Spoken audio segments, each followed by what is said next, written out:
La fiscalité, un des thèmes qui s'impose lors des grands débats. Avec une question, tout le monde doit-il payer l'impôt sur le revenu dès le premier euro perçu? Je pense qu'il faudrait que n'importe quel Français paye de l'impôt, quel que soit son montant. Ça donne envie on a l'impression de se sentir français quand on paye de l'impôt.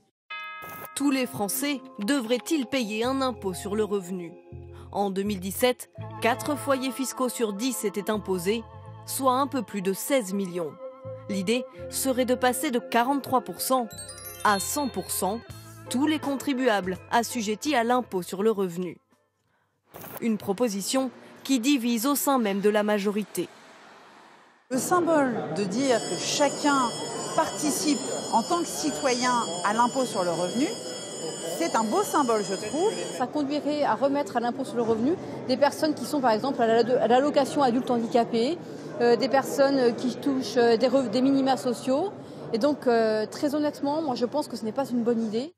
Aujourd'hui, sur 37 millions de foyers fiscaux français, 10% paient 70% de l'impôt sur le revenu perçu par l'État. Alors passer à 100% des Français imposables, au-delà du symbole politique, y aurait-il un avantage budgétaire? Pour cet économiste, la réponse est non.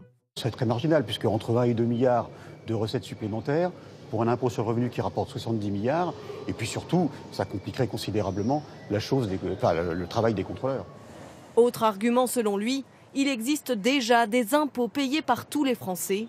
La CSG, prélevée sur les salaires, les allocations chômage ou encore les pensions de retraite, mais aussi la TVA sur les biens de consommation. Des taxes qui rapportent plus.